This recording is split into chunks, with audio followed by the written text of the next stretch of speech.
Sergeant Griff waited as the 5 students he called walked forward. Another boy followed Quinn and Vorden. The sergeant had called him Peter. He looked nervous. The boy couldn't stop fidgeting. His frame was smaller than Quinn's. However, it suited Peter, since he was short. Quinn saw a lot of himself in Peter. A small boy with glasses and scruffy brown hair, Peter wasn't exactly a stunner. The other 2 members of their group were both girls. Layla had short brown hair and a tall figure. She carried a bow on her back. This surprised Quinn, since not many people carried a weapon these days. The only people that came to mind were a specific group called Pure. Pure claimed abilities were a blight on humanity. They opted to use weapons instead. However, there weren't many of them. Quinn had never met any Pure before. He'd only heard stories about the group. The last member of their group stepped forward. Erin turned the heads of all the boys as she approached. She had long, silky hair with a magnificent golden hue. Even Quinn felt his heart beat faster. His only concern was her expression. She didn't look nervous or scared at all. Her face remained stiff and neutral. It made her appear cold. She didn't care about the attention she received at all. Quinn didn't recognize any of the students in the group. He noticed the other 4 didn't know each other either. Quinn assumed this was done on purpose. Their group stopped behind another group, ready to be transported to the testing area. Vorden walked around them. He greeted everyone with a handshake and a confident smile. Vorden was very polite, so most of them accepted his greetings, except for Erin. She stared at Vorden's hand when he offered it to her. Then she turned her gaze away. Come on, you don't have to be like that. Vorden placed his hand on her shoulder. It was a terrible mistake. Erin moved faster than anyone could react. She grabbed Vorden's wrist and twisted his hand. Specks of ice crawled up his hand. Quinn felt a wave of cold hit his body. Vorden's arm froze all the way to the shoulder. They were making a scene. Quinn expected someone to step in, but no one did.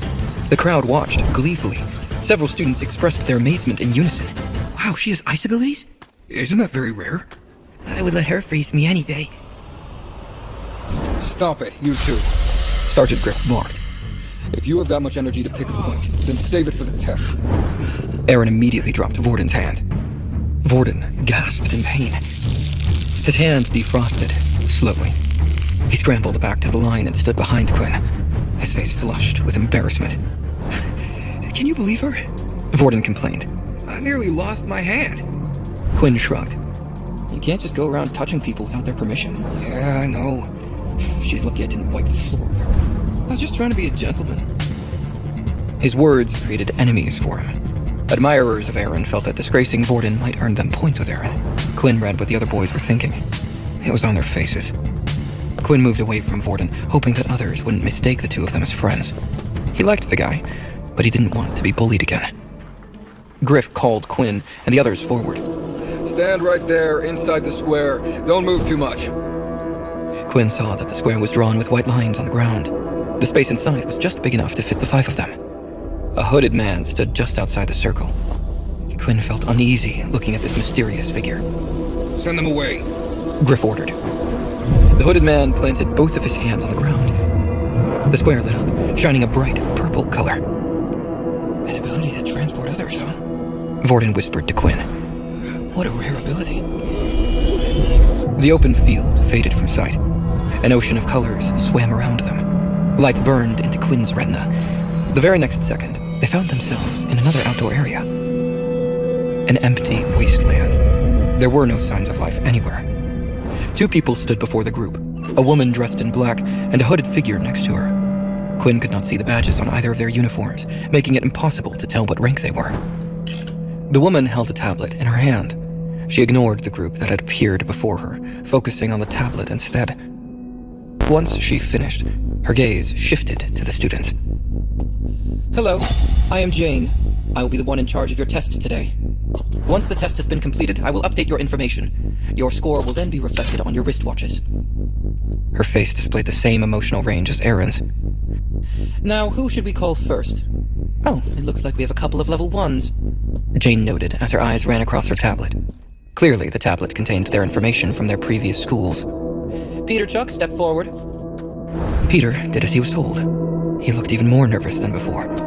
Quinn felt weak, but compared to Peter, he was in perfect condition. At least Quinn stood straight, whereas Peter looked like he would fall over any second. What is your ability? Jane asked. I don't have an ability.